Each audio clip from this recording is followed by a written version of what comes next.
there is no such thing as accidental chaos. What we often call geopolitical conflict is actually the external eruption of internal disorder, and what we are witnessing between Iran and Israel is not merely a military issue, it is a leadership crisis. Leadership, true leadership, is not the ability to control masses or deploy weapons. Leadership is the capacity to see beyond immediate reaction into divine intention. When leaders abandon vision, they inevitably embrace violence, because where vision is absent, fear governs. In the ancient wisdom of Scripture it says, "Where there is no vision, the people perish." But what we often fail to understand is that the vision referred to is not political ambition or national pride. It is prophetic clarity rooted in God's original intent. The war brewing between Iran and Israel is not the cause, it is the result.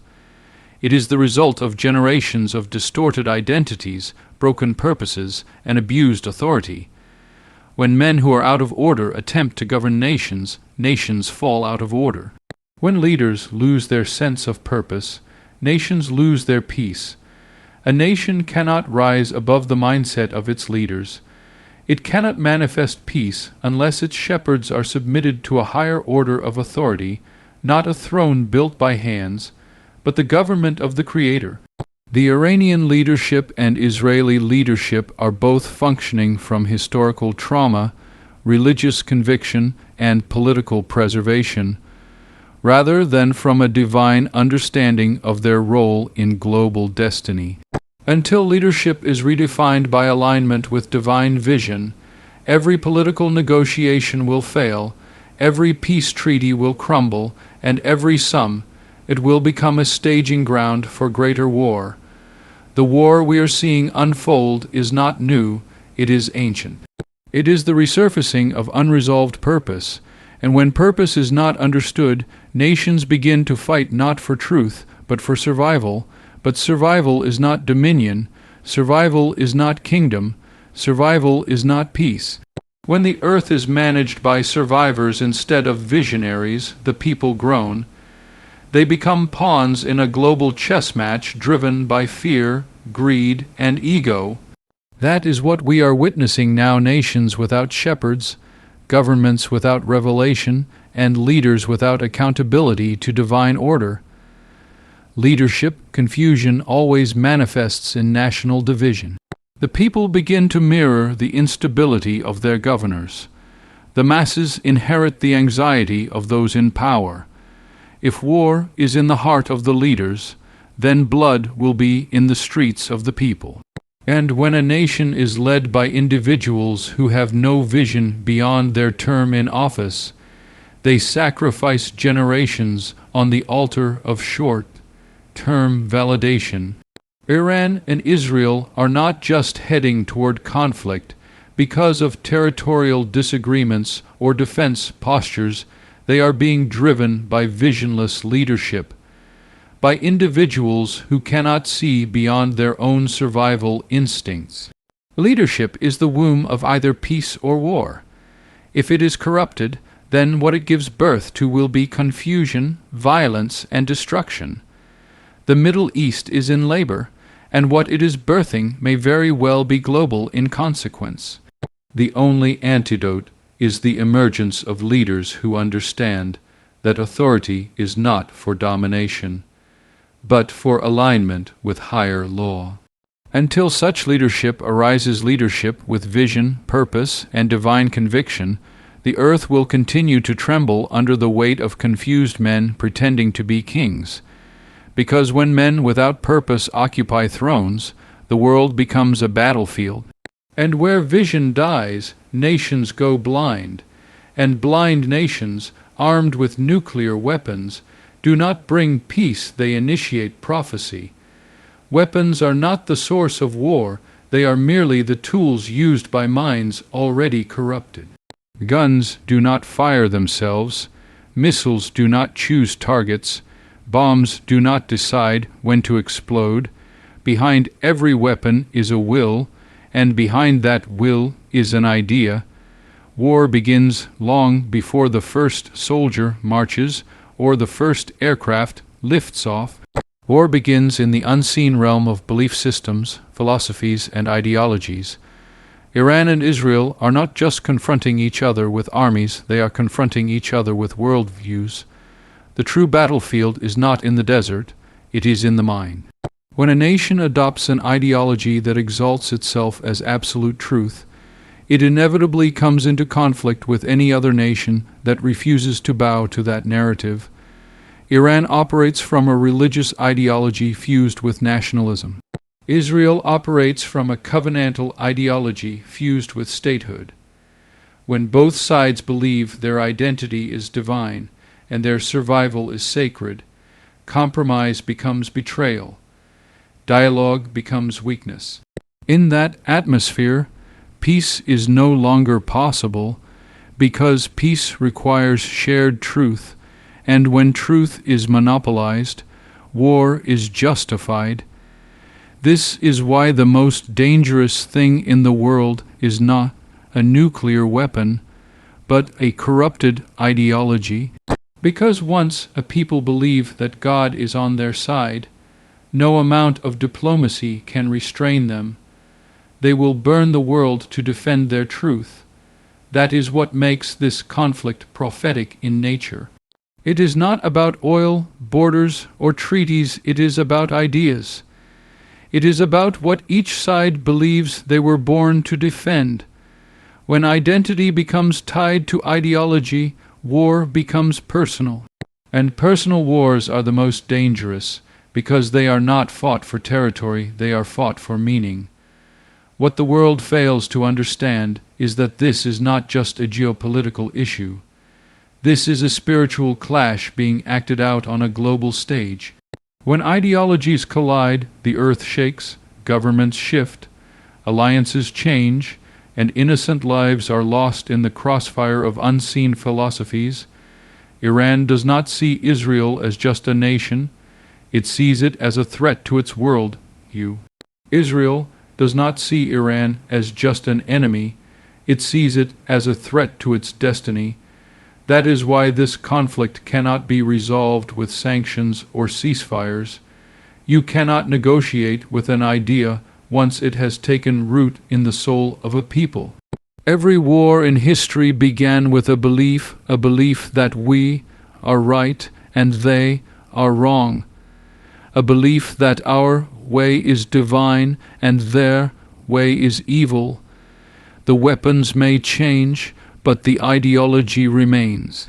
Until that belief is confronted, the weapons will always find their way into the hands of the willing, and the willing will always find a reason to destroy. This is why education, culture, and spiritual formation are not luxuries, they are battlegrounds. Because whoever controls the ideology controls the direction of history. Iran and Israel are two nations fighting over more than land, they are fighting over narrative. And when narratives are in conflict, peace becomes the casualty. The rest of the world will be pulled in, not because of allegiance, but because of alignment. Every nation will have to choose not whose side they are on, but whose story they believe. And when enough nations align their policies with ideologies rather than principles, the world becomes a theater for global confrontation. This is why World War III will not begin with a bullet, it will begin with a belief. And when that belief takes hold of enough minds, the weapons will simply follow. Because weapons do not start wars, ideologies do. And until the ideology is confronted, the war will never end. Purpose is the original intention for the existence of a thing. When a person, a system, or a nation forgets why it exists, it begins to drift into confusion, and confusion always leads to abuse. That is not just a personal principle, it is a universal law. The war between Iran and Israel is not just about military defense or political power. It is about a loss of purpose. Nations were never created to be instruments of domination. They were formed to serve as environments for people to fulfill their divine purpose. But when a nation forgets why it exists, it begins to violate the purpose of others. That is the soil where war grows. A nation without a sense of divine assignment will always default to fear, pride, or survival. And from that place, every decision it makes becomes reactive instead of redemptive. Iran has a historical and religious self, concept shaped by centuries of conflict, conquest, and resistance. Israel carries a national purpose rooted in ancient covenant and prophetic identity. But when either of these nations loses sight of their original intent, not just as political entities, but as nations with divine calling, they turn their power inward or outward in destructive ways, and the result is abuse, abuse of power, abuse of trust, abuse of people. The moment a nation's sense of purpose is replaced by ego, the people suffer. When kings forget they are stewards and think they are owners, they begin to make decisions that serve their own image instead of their assignment. The Iranian leadership has, at times, operated not as a servant to its people, but as a guardian of ideology at all costs. Israel, likewise, has at times pursued preservation over purpose, and preservation without purpose is just fear wearing the mask of strategy.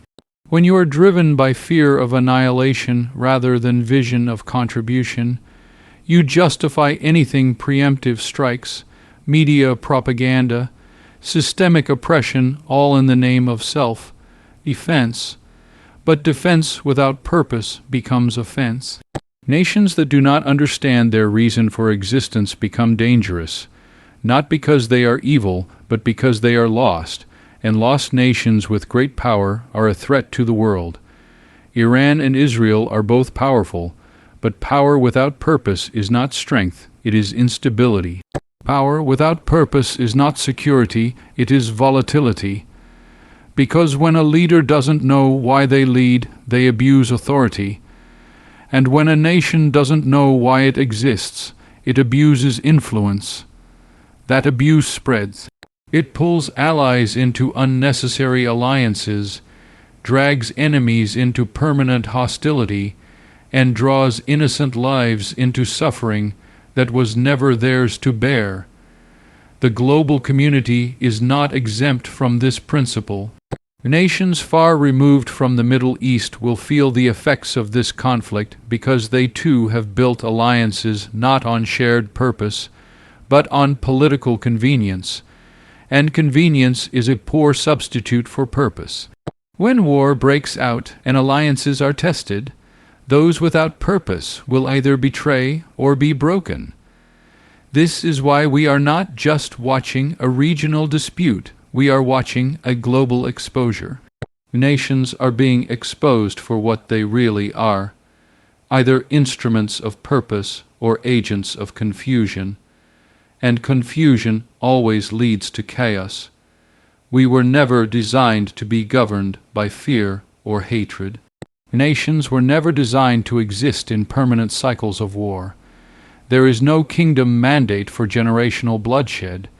But when men and systems forget their purpose, they will embrace destruction as a strategy. They will call violence strength. They will call occupation peace.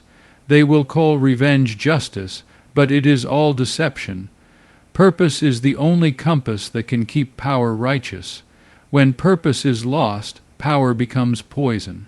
And when enough powerful nations operate without purpose, the world begins to unravel, not because the earth is evil, but because those entrusted with it have abandoned their assignment. This is why understanding purpose is not optional, it is survival. And until purpose is restored, abuse will continue and war will be inevitable.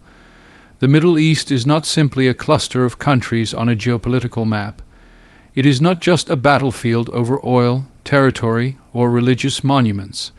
It is a divine theater, a prophetic stage upon which the script of human destiny continues to unfold. What happens in the Middle East does not stay in the Middle East. It echoes into the consciousness of the world. That is because this region was never ordinary. It was never random. From the beginning of recorded history, the Middle East has been the womb of revelation, rebellion, and redemption. It is where kingdoms rose and fell. It is where prophets walked and empires collided. It is where heaven met earth, and where earth still wrestles with heaven's will. Iran and Israel are not merely two opposing nations. They are two symbolic forces representing deeper currents, ancient conflicts, covenant promises, and cultural survival. What many see as political tension is really a reenactment of a much older drama, one that has been written in blood and fire, but also in prophecy and purpose. This is why every eye turns toward the Middle East when tension rises, because whether people realize it or not, their spirit recognizes the stage. They know something significant is happening even if they can't explain it. That is not coincidence, it is calling. The very soil of the Middle East is soaked in prophecy. Jerusalem is not just a city, it is a symbol. Tehran is not just a capital, it is a voice. Every movement, every uprising, every missile launched is a line in a script much older than modern politics. This is why attempts to resolve these tensions with purely human strategies often fail. You cannot negotiate a spiritual crisis with political tools. You cannot bring peace to a prophetic conflict with natural solutions. That is why treaties are signed and broken, why peace talks are scheduled and cancelled, why war continues despite global exhaustion. Because the Middle East is not just acting, it is revealing.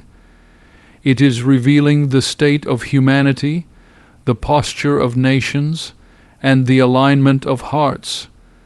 The conflict between Iran and Israel is more than history and hostility. It is the surface of a spiritual tension that goes all the way back to ancient covenants and generational promises.